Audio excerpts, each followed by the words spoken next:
মধুমতি জঙ্গলের পাশে ছিল ছোট্ট একটি গ্রাম। সেই গ্রামে বাস করত এক বুড়ি। বুড়ি ছোট্ট একটা কুড়ে ঘরে একাই বাস করত আর নিজের সংসার চালানোর জন্য বেশ কিছু মুরগি পালন করত। এমনই একদিনের কথা।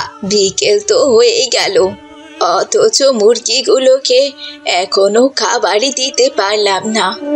অবশ্য কি বা খাবার দেব, নিজেই তো কোনো কিছু খেতে পারি না। ঘরে বোধহয় কটা পান্তা ভাত আছে, সেগুলোই বরং ওদেরকে খেতে দেই।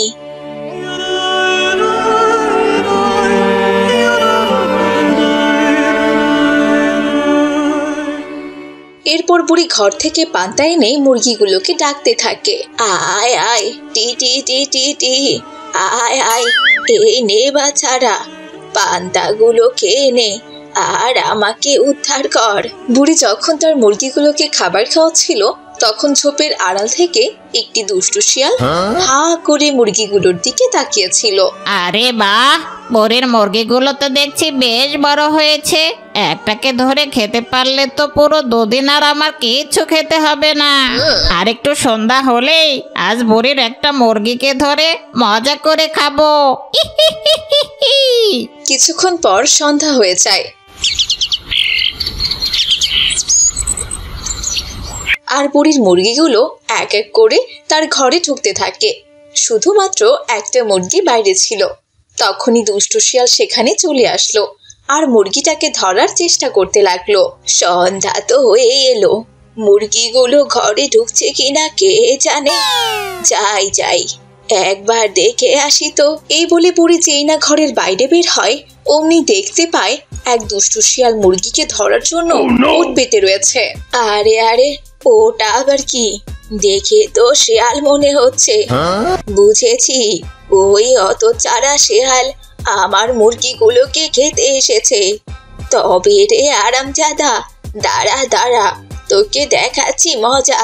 এই বলে বুড়ি আর লাঠি দিয়ে শিয়ালকে অনেক মারতে থাকে। মার খেতে খেতে এক পর্যায়ে শিয়ালটি সেখান থেকে পালিয়ে যায় আর বনে একটি ঝোপের আড়ালে গিয়ে মন খারাপ করে বসে থাকে।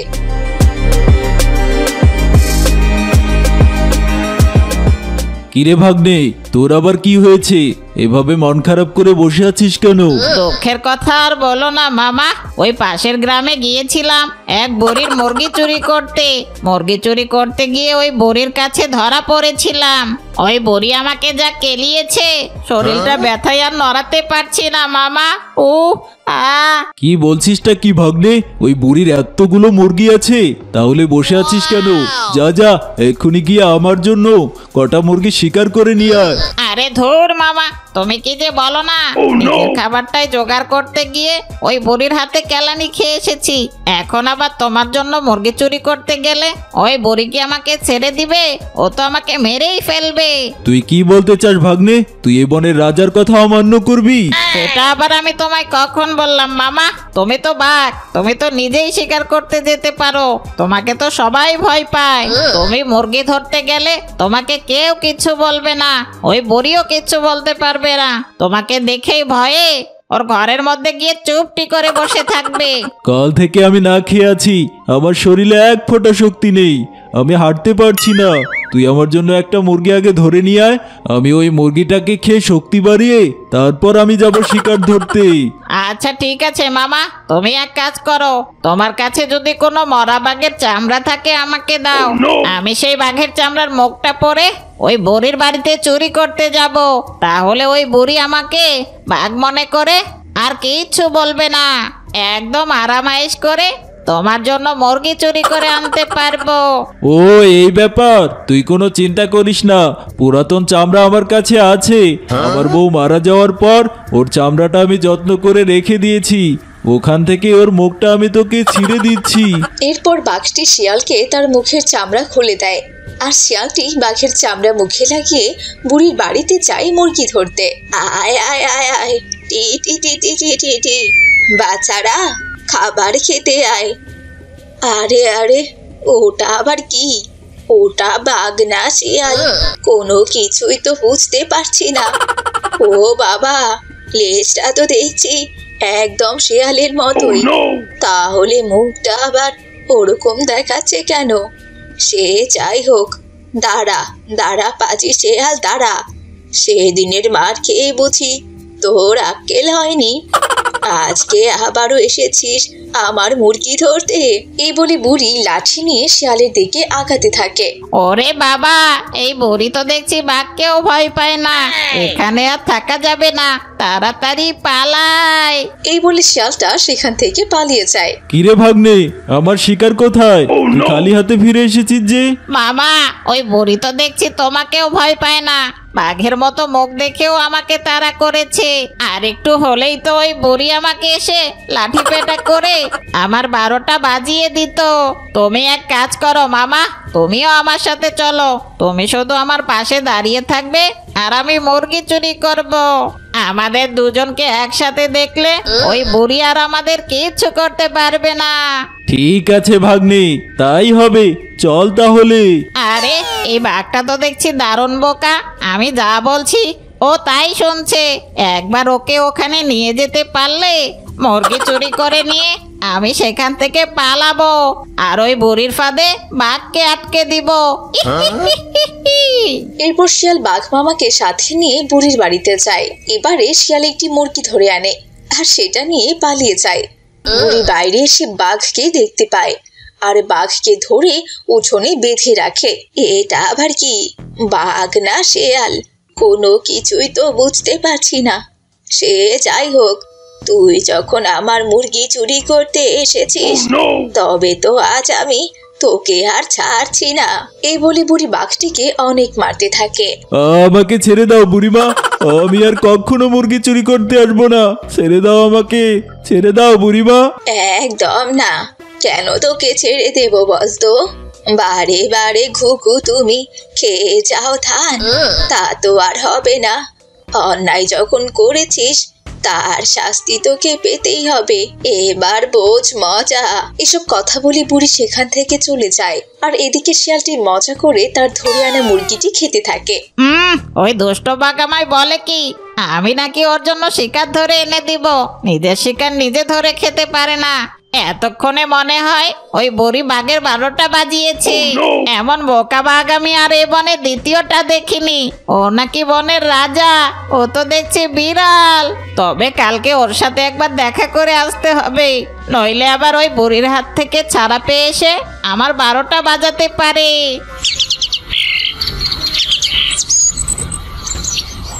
পরদিন সকালবেলা শিয়াল ঘুম থেকে উঠে বুড়ির বাড়িতে যায় আর আঙিনায় কাউকে দেখতে না পেয়ে বাঘটাকে মুক্ত করে নিয়ে বনে ফিরে আসে। আল তুলে নিয়েছে আর তুমি ওই বুড়িকে কিচ্ছু করতে পারলে না। তুমি তো দেখছি বাঘ নামের কলঙ্ক মামা। ভাগ্নে রে, 4 দিন থেকে আমি না খেয়ে, আমার পেটে কোনো কিচ্ছু নেই, গায়ে এক ফোঁটা শক্তিও নেই।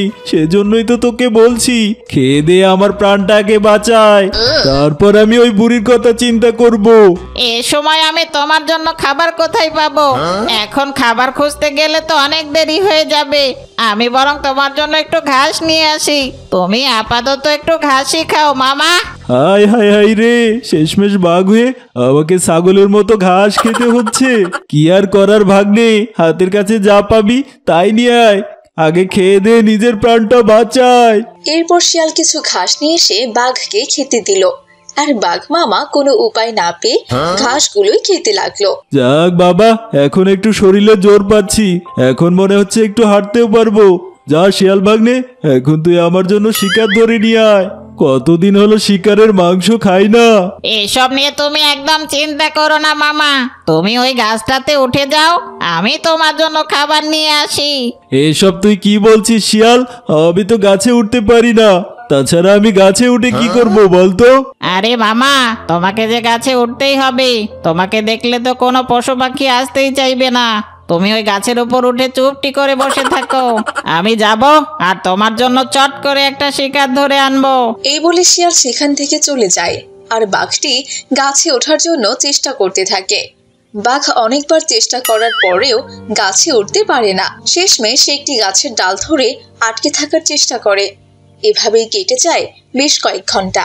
আরে সেই কখন থেকে আমি এই ডালটার সাথে ঝুলে আছি, কিন্তু ওই বজ্জাত শিয়ালটার এখনো আসার নাম নেই। এভাবে আর আমি কতক্ষণ ঝুলে থাকবো? না না, আর থাকতে পারছি না, এবার আমাকে যে নামতেই হবে। আমি ভালো করেই বুঝতে পেরেছি খাবারের জন্য অন্যের উপর নির্ভর করা একদম আমার উচিত হয়নি। আমার নিজের খাবার নিজেরই সংগ্রহ করা উচিত ছিল। আর কখনো আমি কারো উপর ভরসা করব না। এখন থেকে আমি আমার নিজের খাবার নিজেই সংগ্রহ করব। এরপর বাঘটি নিচে নেমে শিকার খুঁজতে লাগলো, আর তার সামনে দেখতে পেল একটি ঈগল পাখি আহত হয়ে পড়ে আছে। তখন বাঘটি সেই আহত ঈগলটাকে মজা করে খেতে লাগলো। তো বন্ধুরা, গল্পটি থেকে আমরা কি শিখলাম?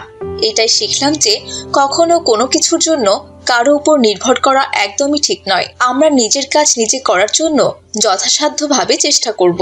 তুমি আমাকে কেক দাও, আমি কেক খাবো। না না বাবা, এখন কেক খাওয়া যাবে না, কাল তোমার জন্মদিন। কালকে জন্মদিনের অনুষ্ঠানে এই কেকটা কাটতে হবে। এখন আমি কেকটা ফ্রিজে রেখে দিচ্ছি। আর দেখে বাড়ির বাইরে বেলুন দিয়ে সাজানো। তখন তারা সবাই টিনাদের বাড়িতে আসে জন্মদিনের দাওয়াত খেতে। মা, ও মা, কাল তো আমার জন্মদিন। তুমি আমার জন্মদিনে কেক নিয়ে আসবে তো? আমার জন্য বার্থডে ক্যাপ নিয়ে আসবে তো? আর বেলুন দিয়ে সুন্দর করে ঘর সাজাবে তো মা? টিনা নিজের জন্মদিনের আনন্দের কথা ভেবে তার মাকে একসাথে অনেক প্রশ্ন করে, কিন্তু তার মার কাছে তেমন কোনো উত্তরই ছিল না। হ্যাঁ রে মা, এবার আমি তোর জন্য গরম গরম সুজির হালুয়া বানিয়ে দেবে, তাই তো? প্রতিবার তুমি আমাকে আমার জন্মদিনের জন্য সুজির হালুয়া বানিয়ে দাও, কিন্তু কেন বলো তো? তুমি কি দেখতে পাও না বাঘিনী আন্টি প্রতিবার বিল্লুর জন্মদিনে কত বড় বড় কেক নিয়ে আসে? বিল্লুকে কত সুন্দর সুন্দর উপহার দেয়। বাঘিনী তো অনেক বড় লোক রে মা। তাছাড়া সে তার ক্ষমতার অপব্যবহার করে পশু পাখিদের কাছ থেকে টাকা নিয়ে অনেক ধনী হয়েছে। তুই তো জানিস রে মা, তারা মাঝে মাঝে চুরিও করে। আমি তো অসৎ পথে রোজগার করতে চাই না রে মা। তাছাড়া তোর যে বাবা নেই, এটা যে তোকে বুঝতে হবে রে মা। তোর বাবা থাকলে দেখতি তোর জন্য সুন্দর সুন্দর খেলনা নিয়ে আসতো। শুধু তাই নয়, তুই যা চাইতি তাই নিয়ে আসতো। আমরা কেন গরিব হলাম মা? আমি সবসময় যা চাই কখনোই তা পাই না। আমার একদম ভালো লাগে না। হয়েছে হয়েছে, তোকে আর রাগ করে থাকতে হবে না রে মা। আমি যতটুকু পারবো তোর জন্য আয়োজন করার চেষ্টা করব। এবার চল তো নদী থেকে পানি খেয়ে আসি, আমার খুব পিপাসা পেয়েছে। চল। এরপর তারা মা মেয়ে মিলে নদীতে যায় পানি খেতে, আর গিয়ে দেখে সেখানে বাঘিনী আর বিল্লুও পানি খাচ্ছে।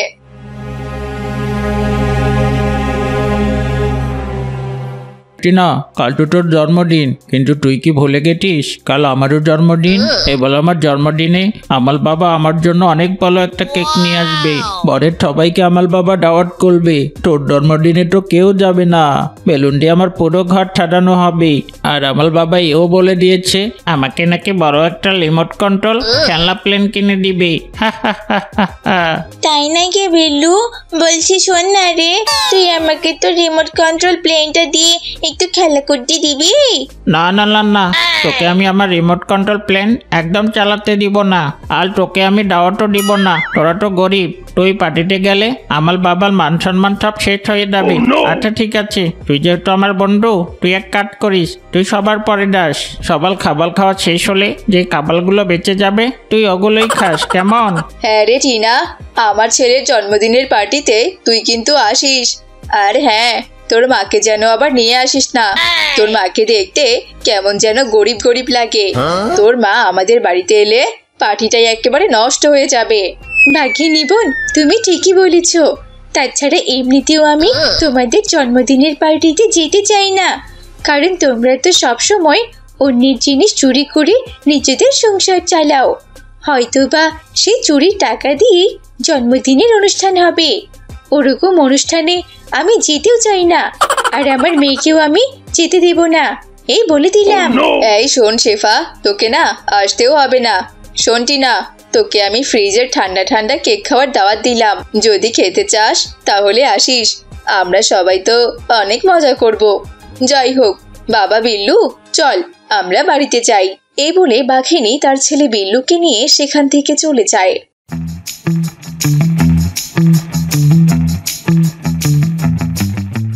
মা, তুমি বাঘিনী আন্টিকে কেন এসব কথা বলতে গেলে? এখন তো আমি ওদের বাড়িতে দাওয়াত খেতে আর যেতে পারবো না। তুমি শুনলে না বাঘিনী আন্টি কি বলে গেল? বিল্লুর জন্মদিনে গেলে আমাকে ঠান্ডা ঠান্ডা কেক খেতে দেবে। মারে, তুই এসব বুঝবি না রে। ওই বাঘিনী ইচ্ছা করে তোকে এসব কথা বলে গেল, যাতে তুই এসব কথা শুনে আমার কাছে কেক কেনার জন্য বায়না ধরিস। আর জেদ করিস না রে মা, চল বাড়িতে চল। শেফার কথা শুনে টিনার ভীষণ মন খারাপ হয়, কিন্তু টিনা তার মাকে কোনো কিছুই বলে না। এদিকে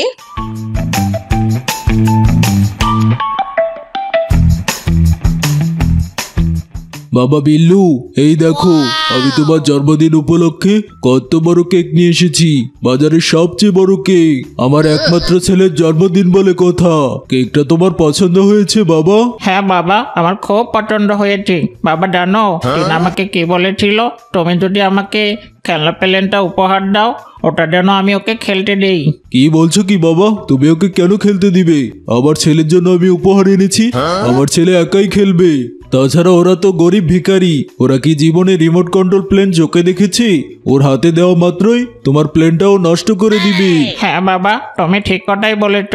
আমি কিছুতেই আমার খেলনা প্লেনটা টিনাকে খেলতে দিব না, এমনকি আমি ওকে ধরতেও দিব না। বাবা, তুমি আমাকে কেক দাও, আমি কেক খাবো। না না বাবা, এখন কেক খাওয়া যাবে না, কাল তোমার জন্মদিন। কালকে জন্মদিনের অনুষ্ঠানে এই কেকটা কাটতে হবে। এখন আমি কেকটা ফ্রিজে রেখে দিচ্ছি, কালকে বনের সবাই যখন আমাদের বাসায় দাওয়াত খেতে আসবে তখন সবাইকে সাথে নিয়ে কাটবে, কেমন? বাবার এমন কথা শুনে বিল্লু ভীষণ খুশি হয়ে যায়। এদিকে শেফা আর টিনা শুয়ে শুয়ে গল্প করছিল। তুই ভালো করে লেখাপড়া কর রে টিনা, আর অনেক বড় হ, তাহলে দেখবি তোর জন্মদিনের কেক তুই নিজে কিনতে পারবি রে মা। এখন আর এসব নিয়ে ভেবে কোনো কাজ নেই, অনেক রাত হয়ে গেছে, এবার ঘুমিয়ে পড়তো মা। শেফার কথায় টিনা ঘুমিয়ে পড়ে, কিন্তু মাঝরাতে টিনা একটা স্বপ্ন দেখে। আমি জানি তোমার বাবা নেই, তার উপর তুমি অনেক গরিব, তবে তুমি কোনো চিন্তা করো না, আমি তোমার জন্মদিনের কেক নিয়ে আসবো, আর তোমার জন্য বার্থডে ক্যাপও নিয়ে আসবো। তুমি দেখো, কাল তোমার জন্মদিনে আমি বড় একটা চকলেট কেক নিয়ে হাজির হব। তুমি তৈরি থেকো কিন্তু। কিন্তু বৌদি, তুমি আমার জন্য কেন এসব করবে? কারণ আমি তোমার বন্ধু। তাহলে তো বেশ ভালোই হলো বন্ধু, কাল আমার জন্মদিনে আমি চকলেট কেক খেতে পারবো। চকলেট কেক খাবো আমি, অনেক মজা হবে। আহা, চকলেট কেক! কিরে মাটিনা, ঘুমের ঘড়ি এসব কি বলছিস তুই? কিসের চকলেট কেক খাবি তুই? এই জন্মদিনের চিন্তা করতে করতে মাথাটা তোর খারাপ হয়ে গেছে। না না মা, আমার মাথা একদম ঠিক আছে। তুমি দেখো, কাল আমার বন্ধু আমার জন্য চকলেট কেক নিয়ে আসবে, আর খুব ধুমধাম করে আমার জন্মদিন পালন করবে। এই বলে টিনা আবার ঘুমিয়ে পড়ল।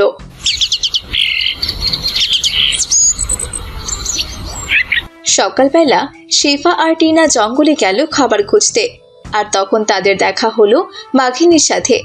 বাঘিনী ওদের দেখে বলতে লাগলো, এই টিনা, সন্ধ্যায় আসিস কিন্তু, ঠান্ডা ঠান্ডা কেক খেতে।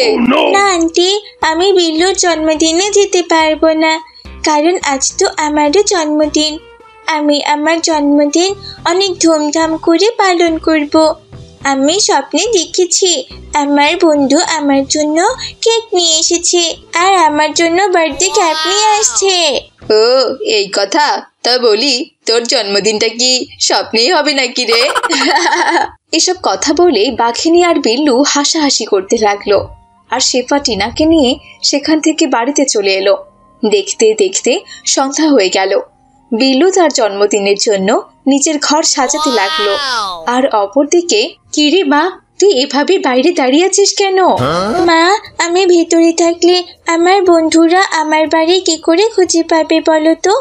আমার বন্ধু আমাকে বলেছে সন্ধ্যায় আমার জন্য কেক নিয়ে আসবে। ওরা যদি আমার বাড়ি খুঁজে না পায় তাহলে কি করে কেক নিয়ে আসবে বলো তো? তাই আমি এখানে দাঁড়িয়ে আছি। কিন্তু সন্ধ্যা তো হয়ে গেল, বন্ধুরা এখনো আসছে না কেন? হয়তো ওরা এখনো চকলেট কেক খুঁজেই পাইনি। টিনা যখন এসব কথা বলছিল তখন সে দেখলো বেশ কিছু পরী চকলেট কেক নিয়ে টিনার বাড়ি থেকে আসছে। দেখেছো মা, দেখেছো আমার বন্ধুরা এদিকে আসছে। ও দেখো তাদের হাতে কত সুন্দর চকলেট কেক। আমি তোমাকে বলেছিলাম না আমার বন্ধুরা খুব ধুমধাম করে আমার জন্মদিন পালন করবে? দেখলে তো? আরে আরে তাই তো, আমি তো নিজের চোখে কিছুতেই বিশ্বাস করতে পারছি না। আরে বাহ, কত সুন্দর দেখতে একটা চকলেট কেক। তোমাদের সবাইকে অনেক অনেক ধন্যবাদ বন্ধু। এখনো তো কিছুই হয়নি, এই দেখো আমরা সব পরীরা তোমার জন্য কত উপহার নিয়ে এসেছি। এই সবগুলো তোমার। শোনো পরীরা, তোমরা টিনাদের বাড়ির বাইরে বেলুন দিয়ে সাজিয়ে দাও আর আতশবাজি ফোটাতে থাকো, তবে না মজা হবে। এরপর অন্য পরীরা টিনাদের বাড়ির ওপরটায় বেলুন দিয়ে সাজিয়ে দেয় আর আতশবাজি ফোটাতে থাকে। আতশবাজির শব্দ শুনে বনের সব পশু পাখিরা টিনাদের বাড়িতে ভিড় জমায় আর দেখে বাড়ির বাইরে বেলুন দিয়ে সাজানো। তখন তারা সবাই টিনাদের বাড়িতে আসে জন্মদিনের দাওয়াত খেতে। সেখানে বাঘিনী আর বিল্লুও উপস্থিত ছিল। দেখেছেন বাঘিনী আন্টি, আমি আপনাকে বলেছিলাম না আমার বন্ধুরা আমার জন্য চকলেট কেক নিয়ে আসবে? দেখলেন তো? এই বিল্লু, তুই চকলেট কেক খাবি তো? টিনার এমন কথা শুনে বাঘিনী ভীষণ লজ্জা পায়। সে বিল্লুকে নিয়ে সেখান থেকে পালিয়ে যায়। আর এদিকে টিনা ধুমধাম করে জন্মদিন পালন করতে থাকে আর সবাই মিলে মজা করে চকলেট কেক খায়। মধুমতি জঙ্গলে ছিল অনেক পশু পাখির বসবাস। সেই জঙ্গলে বেশ বড় একটা নদী ছিল। সেখানে বনের পশু পাখিরা পানি খেত। সে নদীতে থাকতো একটা বৃদ্ধ কুমির। কুমির সবসময় নদীতে শিকার ধরার চেষ্টা করত, কিন্তু বৃদ্ধ হওয়াতে সে খুব একটা শিকার ধরতে পারত না। তাই মাঝে মাঝে ছল ছাতুরির আশ্রয় নিত। এমনই একদিন, বাবারে বাবা, বয়সের ভারে তো শরীরটা নড়াতেই পারছি না, কিন্তু আমাকে তো যে করে হোক শিকার ধরতেই হবে, তা না হলে যে আমার বউয়ের ধোলাই খেতে হবে।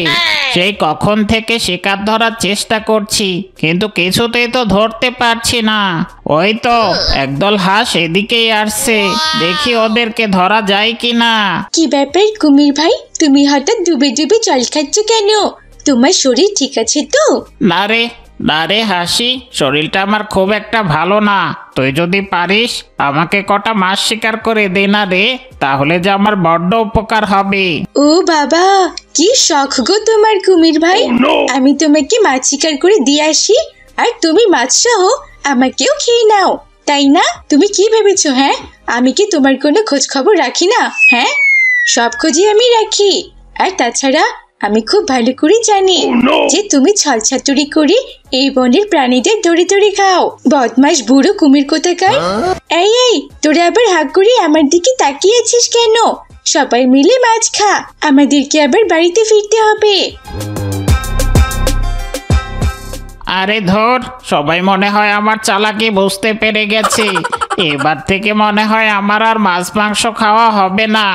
স্থলচর প্রাণীদের মতো আমাকেও ঘাস খেয়ে থাকতে হবে। ধর, কপালটাই আমার খারাপ। যদি আগের মতো ইয়ং থাকতাম তাহলে কি আর ওই বদমাস হাসি আমাকে ফাঁকি দিয়ে চলে যেতে পারে? ওকে আমি জায়গাতেই ধরে খেতাম। এই বলে কুমিরটি ডাঙায় উঠে আসে। তখন নদীর পাড়ে থাকা জাম গাছের উপর থেকে একটা বানর কথা বলে ওঠে। কি ব্যাপার কুমির ভাই, তুমি এই অবেলায় বনের ভিতরে যাচ্ছ কোথায়? আর বলিস না রে বানর, মনের দুঃখে বনে যাচ্ছি ফল খুঁজতে। সেই কখন থেকে পানির মধ্যে ঘোরাঘুরি করছিলাম একটা শিকার ধরার জন্য, কিন্তু পারিনি। বৃদ্ধ হয়েছি বলে এখন কেউ আর সাহায্যও করতে চায় না। কিন্তু বানর, তুই এসব কি খাচ্ছিস রে? এগুলো হচ্ছে জাম। এই ফলগুলো খেতে খুব মিষ্টি। তুমি যদি চাও তাহলে আমি এই ফলগুলো তোমাকে খেতে দিতে পারি। তাহলে তুই আর দেরি করছিস কেন? এখনই দে ভাই, আজকে যখন কোনো শিকার পাইনি, আজকে জাম খেয়ে পেট ভরাবো। আরে কুমির ভাই, শুধু পেটই ভরবে না, মুখটাও রঙিন হয়ে যাবে। ওই যে একটা ছড়া শোনোনি, পাকা জামের শাখায় উঠি, রঙিন করি মুখ। এই নাও, ক্যাচ ধরো ভাই। এরপর বানর গাছ থেকে বেশ কিছু জাম পেড়ে কুমিরকে দেয় আর কুমির মনের সুখে জামগুলো খেতে থাকে। যাক বাবা, আমার খাওয়াটা তো হলো, কিন্তু আমার গিন্নি কি খাবে? আরে তুমি কোনো চিন্তা করো না কুমির ভাই, আমি ভাবির জন্য তোমাকে কিছু জাম পেরে দিচ্ছি। তুমি এই জামগুলো ভাবিকে দিলে ভাবি অনেক খুশি হবে, তাহলে তোমাকে আর ধোলাই দিবে না। আর তুমি চাইলে রোজ এখানে এসে আমার থেকে জাম নিয়ে যেতে পারো। আমি বলছিলাম কি বানর বন্ধু, তুমি খুবই ভালো। তোমার মতো এত ভালো প্রাণী এই জঙ্গলে আমি আর কখনো দেখিনি। বলছি বানর বন্ধু, আজ থেকে কি তুমি আমার বন্ধু হবে? আরে নিশ্চয়ই হব কুমির বন্ধু, আজ থেকে আমরা তাহলে একে অপরের বন্ধু। আমরা সব সময় একে অন্যের পাশে থাকবো। তুমি আবার আমাকে খাওয়ার চিন্তা করো না কিন্তু কুমির বন্ধু। আরে না বানর বন্ধু, আমি তোমাকে কখনোই খাবো না। আজ থেকে তুমি আমার জানের জিগার বন্ধু, তবে বন্ধুত্বের মধ্যে তুমি থাকা যাবে না। আজ থেকে আমি তোমাকে তুই করেই ডাকবো, কেমন? আমি তাহলে এখন আসি রে বানর বন্ধু। এরপর কুমির বানরের কাছ থেকে জাম নিয়ে নদীতে সাঁতার কেটে তার স্ত্রীর কাছে যায়। কি গো, তুমি এসেছো? আমার জন্য হরিণের মাংস নিয়ে এসেছো তো? সে কতদিন হয়ে গেল একটা আস্ত হরিণ চিবিয়ে চিবিয়ে খাই না। আজ আমার হরিণের মাংস খেতে বড্ড ইচ্ছে করছে গো। সে কি, তোমার হাতে আবার ওগুলো কি? গিন্নি, এগুলো হচ্ছে মিষ্টি জাম। এই জামগুলো আমার বন্ধু বানর তোমার জন্য দিয়েছে। এই নাও গিন্নি, জামগুলো খেয়ে নাও। এরপর কুমিরের স্ত্রী জামগুলোকে খেতে থাকে। আরে বাহ, জামগুলো তো দেখছি ভারী মিষ্টি। জামগুলো যেহেতু অনেক মিষ্টি, তাহলে ওই বানরের কলিজাটা নিশ্চয়ই আরো বেশি মিষ্টি হবে, কারণ ওই বানর তো প্রতিদিনই মিষ্টি জামগুলোকে গপ গপ করে খায়। বলছি শোনো না, আমার মাথাটা কেমন যেন খুব ঘুরছে। তুমি আসার আগে এখানে একটা বৈদ্য এসেছিল আর আমাকে বলে গেছে আমি নাকি আর বেশি দিন বাঁচবো না। এইসব তুমি কি বলছো গিন্নি? তোমাকে ছাড়া একা একা আমি কি করে থাকবো? তুমি এভাবে আমাকে ছেড়ে যেতে পারো না। যে করেই হোক আমি তোমাকে সুস্থ করেই ছাড়বো। তুমি শুধু একবার বলো কি করলে তুমি সুস্থ হয়ে যাবে। বৈদ্য আমাকে বলেছে বানরের কলিজা খেলে আমি সুস্থ হয়ে যাব। বলছি, বানর তো তোমার বন্ধু, তুমি একটা মতলব করে ওই বানরকে আমাদের ওই গুহাতে নিয়ে এসো না। তারপর আমি ওর কলিজাটা মজা করে খাবো, আর তখন দেখবে আমি একেবারে সুস্থ হয়ে গেছি। আচ্ছা আচ্ছা ঠিক আছে গিন্নি, তাই হবে। আমি তোমার জন্য বানরের কলিজাই নিয়ে আসবো। তুমি কোনো চিন্তা করো না, তুমি একদম সুস্থ হয়ে যাবে।